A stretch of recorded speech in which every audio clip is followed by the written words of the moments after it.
വനിതകളെ ഉൾപ്പെടുത്തി മുസ്ലിം ലീഗ് ദേശീയ കമ്മിറ്റി പുനഃസംഘടിപ്പിച്ചു. കേരളത്തിൽ നിന്ന് ജയന്തി രാജൻ, തമിഴ്നാട്ടിൽ നിന്ന് ഫാത്തിമ മുസഫർ എന്നിവരാണ് ദേശീയ കമ്മിറ്റിയിലെത്തിയത്. KPA Majeed, TA Ahmed Kabir, Haris Beeran MP, Munavar Ali തങ്ങൾ തുടങ്ങിയവരും കമ്മിറ്റിയിലെത്തി. ചെന്നൈ അബു പാലസ് ഓഡിറ്റോറിയത്തിൽ ചേർന്ന മുസ്ലിം ലീഗ് ദേശീയ കൗൺസിൽ യോഗത്തിലാണ് ലീഗ് ദേശീയ കമ്മിറ്റി പുനഃസംഘടിപ്പിച്ചത്. പ്രധാന ഭാരവാഹികളിൽ മാറ്റമില്ലാതെയാണ് ലീഗ് ദേശീയ കമ്മിറ്റി പുനഃസംഘടന. പൊളിറ്റിക്കൽ അഡ്വൈസറി കമ്മിറ്റി ചെയർമാനായി സാദിഖ് അലി ശിഹാബ് തങ്ങളും ദേശീയ അധ്യക്ഷനായി പ്രൊഫസർ ഖാദർ മൊയ്തീനും ജനറൽ സെക്രട്ടറിയായി PK കുഞ്ഞാലിക്കുട്ടിയും തുടരും. ചരിത്രത്തിലാദ്യമായി 2 വനിതകൾ ഉൾപ്പെടുത്തിയാണ് പുതിയ ദേശീയ കമ്മിറ്റി പ്രഖ്യാപിച്ചത്.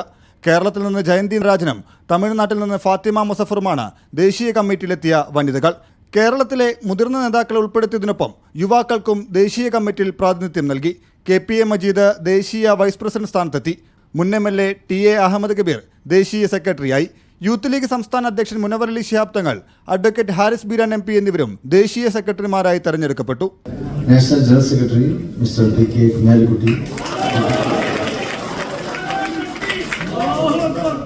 National organising secretary mister ET Muhammad Basheer. Media 1 Kozhikode.